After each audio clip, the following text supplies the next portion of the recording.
کہ سلامتی کا راستہ اختیار کرو. جس راستے میں سلامتی ہے بس اس کو لے لو.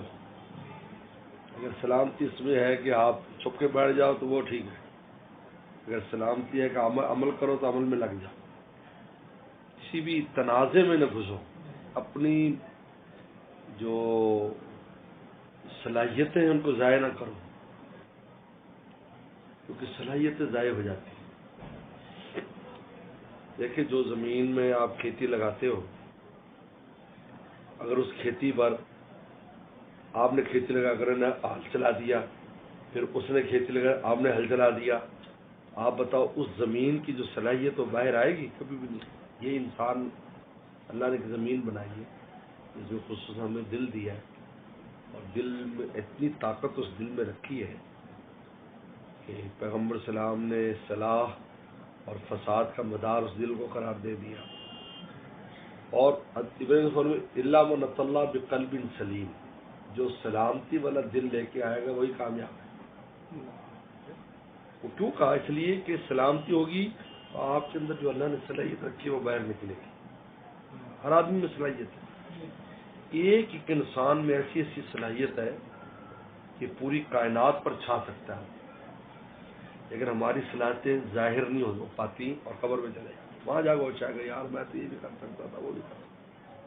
آپ بتاؤ، دنیا میں ایسی شخصیات ہے نا جی، دینی ہو دنیا بھی، ایک بندہ ہے پوری دنیا پہ مؤثر ہے. ہر آدمی اس کو جانتا ہے، ہر آدمی اس کا ذکر کر رہا ہے، ہر آدمی اس کے اچھے کارناموں سے فائدہ اٹھا رہا ہے نا. تو مجھے آپ میں کیوں نہیں ہے؟ مجھے آپ میں بھی ہے، لیکن وہ ہماری ضائع ہو جاتی ہے کسی جھگڑا بازی میں. جس کا نتیجہ نکلتا ہے کچھ بھی کر کے نہیں جاتے. اور اس لیے حضرت ہمارے حضرت بن نوری رحمۃ اللہ علیہ کی بڑی تاکید فرماتے ہیں، کوئی الجھنا نہیں بس. اور وہ حضور صلی اللہ علیہ وسلم کی وہ جو روایت ہے بخاری شریف میں کہ آپ علیہ السلام مکہ شریف میں دعوت دے رہے لوگوں کو، قولوا لا تفلحوا، تو لوگ گالیاں دیتے تھے یہ ایسا ہے ایسا ہے ایسا ہے. تو صحابہ کرام کو غصہ آتا، بڑا جوش ہوتا. فرمایا یسبون مذمما، کہا کہ یہ کسی قابل مذمت کو گالیاں دے رہے. انا محمد ہوں، میں تو محمد ہوں، میں تو قابل تعریف ہوں، مجھے تو نہیں لگتی کسی اور کو کہہ رہے ہیں. یعنی مقصد سے نہ ہٹو، ان جھگڑوں میں پڑو گے تو پہنچ ہی نہیں سکتے. اس لیے ہمارے کتابوں میں وہ جو عربی کا شعر ہے کہ وَلَقَدْ أَمُرُّ عَلَى اللَّئِيمِ يَسُبُّنِي، میں کمینے کے پاس سے گزرتا تو مجھے گالی دیتا ہے. فَمَضَيْتُ ثُمَّ قُلْتُ لَا يَعْنِي، میں گزر میں کہ کسی اور کو دے رہا ہے، کیونکہ اگر میں الجھوں گا تو میرا مقصد اچھا ہو جائے. ہمارے حضرت بن نوری اس کی بڑی تاکید فرماتے تھے. انہیں حضرت بن نوری رحمۃ اللہ علیہ کا ادارہ باب میں بنا ہے، کئی ادارے اس سے پہلے بنے کراچی میں اور پاکستان میں. لیکن حضرت کا یہ سلامتی والا جو مزاج تھا یہ ہوا کہ پورے عالم میں اس کے اثرات. مفتی تقی صاحب نے خود لکھا ہے کہ میں جس ملک میں بھی گیا ہوں تو مجھے اگلی صفوں پر کام کرتے ہوئے بن نوری ٹون کے طالب علم نظر آئے. کیوں؟ حضرت سلامتی کا راستہ اختیار کرتے تھے اور یہ تاکید فرماتے تھے دیکھو آپ اپنے کامل ارجو نہیں، کیونکہ آپ کی اپنی صلاحیت ضائع ہوگی اس میں. بہلول دانا کسی کے پاس سے گزرے کہتے یہ عارف باللہ ہے، فرمایا کہ اگر اللہ کو جانتا تو جھگڑے میں پڑتے ہی نہ. یہ تو اپنے کام میں لگتا ہے، اس کو تو فرصت ہی نہیں ہونی تھی خدا سے. خدا کے رسول سے کس کام میں پڑ گیا. تو اس لیے ہمیشہ جو بھی فیصلہ کرے الاہم فالاہم کی بنیاد پر سب سے اہم کیا اس کو اختیار کرو، اور پھر جس میں تنازع ہے چھوڑ دو اس کام کو. ضرورت نہیں کیا وہ بظاہر کتنا بڑا دین کا کام ہو، وہ دین کا کام چھوٹا ہے بڑا نہیں. بڑا وہ ہے وہ جو چھوٹا سا ہو سلامتی والا ہو، وہ چھوٹا سا درخت پھل دے گا، وہ بڑا درخت پھل نہیں دے گا جس کی کان چڑھانا ہو جائے. تو بہرحال اللہ تعالیٰ سے ہمیشہ سلامتی مانگنی چاہیے، اس کے بڑے اثرات ہیں. اور کبھی بھی تقابل کی پالیسی اختیار نہ کریں.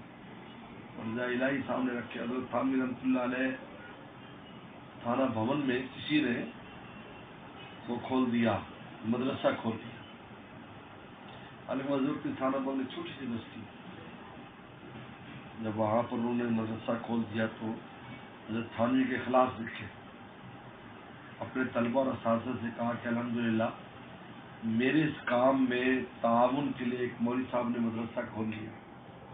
میں نے مدرسہ میرا چھوٹا سا ہے, حضرت کا تو خانقاہ کا کام تھا, لوگ اللہ اللہ سیکھتے تھے. تم یہ 1 سال کی تنخواہ, طلبہ کے 1 سال کا خرچہ, کھانے پینے کا یہ لو, اور تم اس مدرسے میں چلے جاؤ تاکہ میرا بوجھ کم ہو جائے اور میں اپنا وقت آنے والے لوگوں کو دے سکوں جو اللہ اللہ سیکھنے کے لیے آتے ہیں.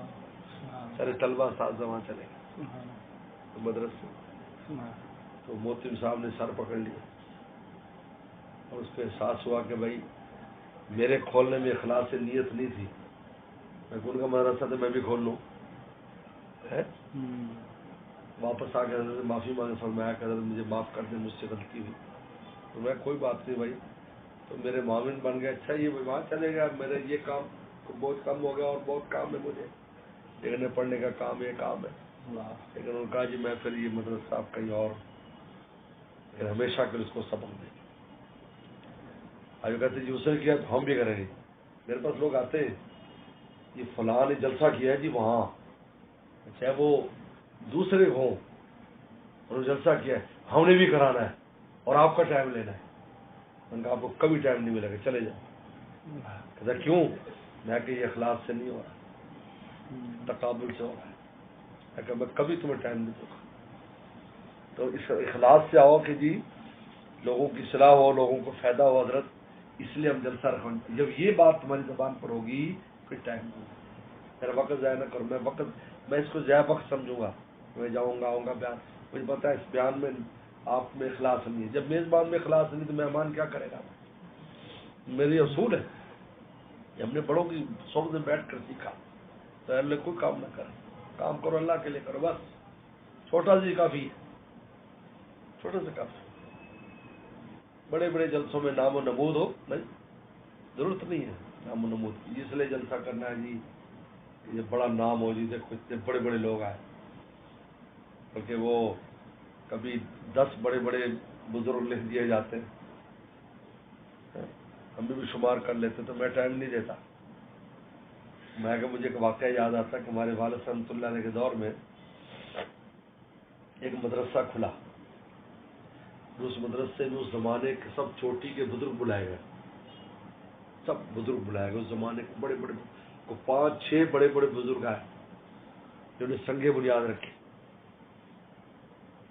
مدرسہ کھل گیا,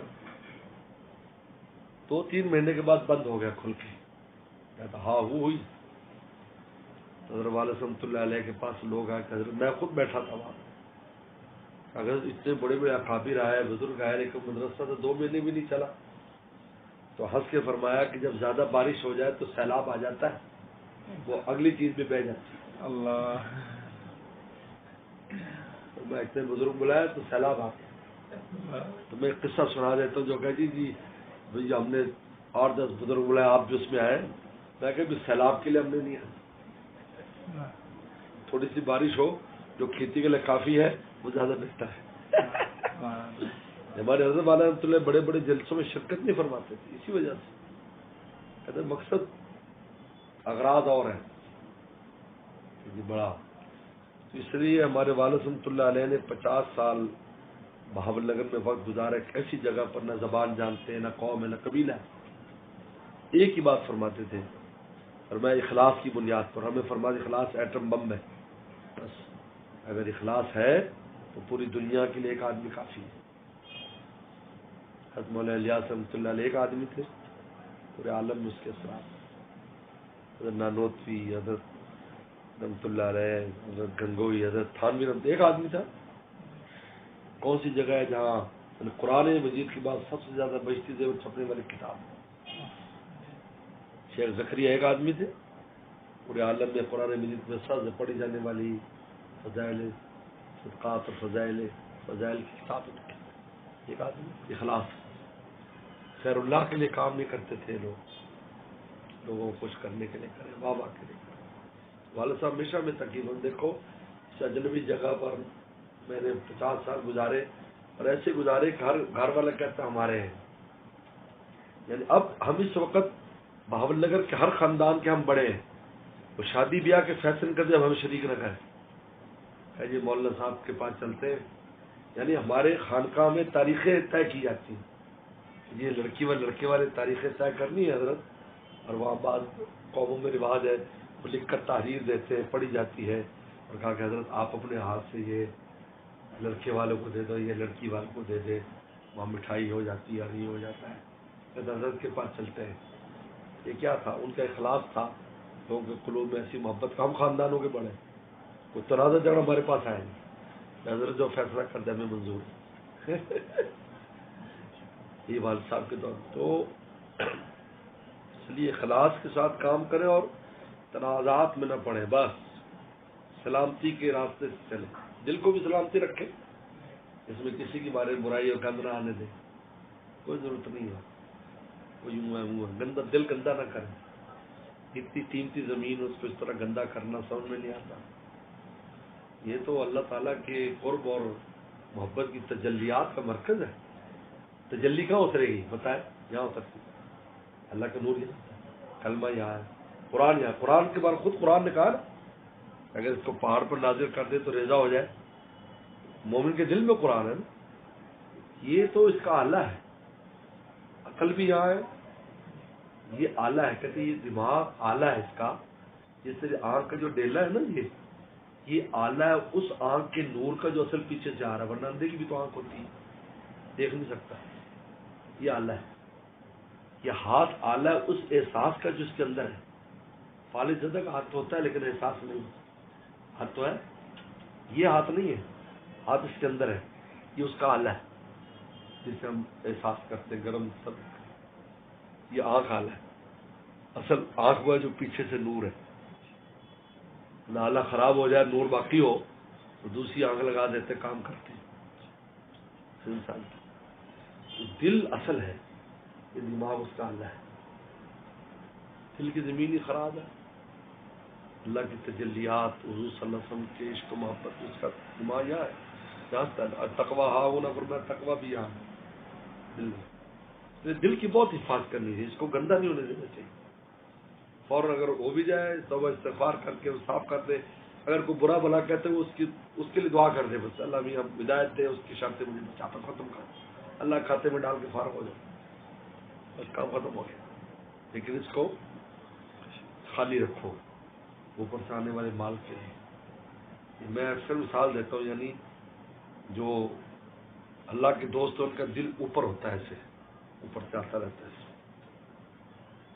اور جو عام مومن ہے وہ دل یوں رکھتا ہے جیسے کو اوپر کا مال تو نہیں آتا دوسرا.